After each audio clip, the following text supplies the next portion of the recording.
তো আজকে আমি কলেজে গিয়ে কী করলাম সেটা জানতে হলে তোমাদেরকে লাস্ট পর্যন্ত ভিডিওটা দেখতে হবে। সো হ্যালো এভরিওয়ান, আমি জয়া। আমার নতুন একটা ভিডিওতে সবাইকে ওয়েলকাম। তো দেখতেই পাচ্ছ আমি এখন খুব তাড়াহুড়ো করে চলে যাচ্ছি কলেজ। আর প্রচণ্ড রৌদ্র দিয়েছিল, আর আমার কাছে ছাতাও ছিল না। একটা বান্ধবীর কাছে ছাতা চেয়ে নিলাম, কারণ আমি ভুলবশত বাড়িতে ছাতাটা ছেড়ে চলে এসেছি। কিছু করার নেই, আমাকে তো কলেজ যেতে হবে। তো তারপরে দেখতেই পাচ্ছ এত রৌদ্র ছিল, মানে তাও আমি সানস্ক্রিন কিছুই ইউজ করিনি। আমি সানস্ক্রিন কেন, আমি কোনো ক্রিম আমি ব্যবহার করি না। তো তারপরে এটা হচ্ছে মালদা মেডিকেল, এটার ভিতর দিয়ে যাওয়ার চেষ্টা করি সব সময়। রাস্তাতে বেশি ট্রাফিক হয়, এখানে লোকজন বেশি থাকলেও ট্রাফিকের ভয়টা থাকে না, অ্যাম্বুলেন্সে থাকে শুধু। তো আমি এখন ভিড়ভাড়টা পার হয়ে চলে যাওয়ার চেষ্টা করছি কলেজে।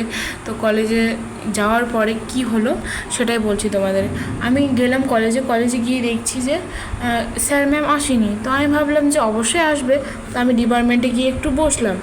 তো বসার পরে কিছুক্ষণ বোনদের সাথে কথা বললাম। যখন আমি ক্লিপটা নিয়েছিলাম তখন বোনটা ছিল না যদিও।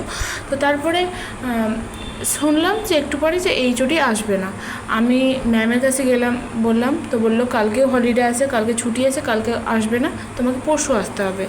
তো আমি খুব আশা নিয়ে গেছিলাম যে আমার কাজটা হয়ে যাবে, যদিও হলো না। আমাকে আবার যেতে হবে এত রৌদ্রের মধ্যে, আর এক সপ্তাহ পরেই আমাদের এক্সাম আছে।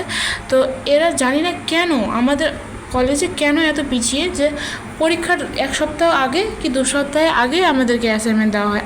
আগে কেন দেওয়া হয় না? অন্যান্য কলেজে আগে দিয়ে দেওয়া হয়, আমাদের কলেজে দেওয়া হয় না। আর এটা হচ্ছে মালদা মেডিকেল। তো তোমাদেরকে এটা দেখিয়ে দিলাম। আর তারপরে আমি চলে যাচ্ছি, আর রাস্তায় দেখো কত ট্রাফিক জ্যাম।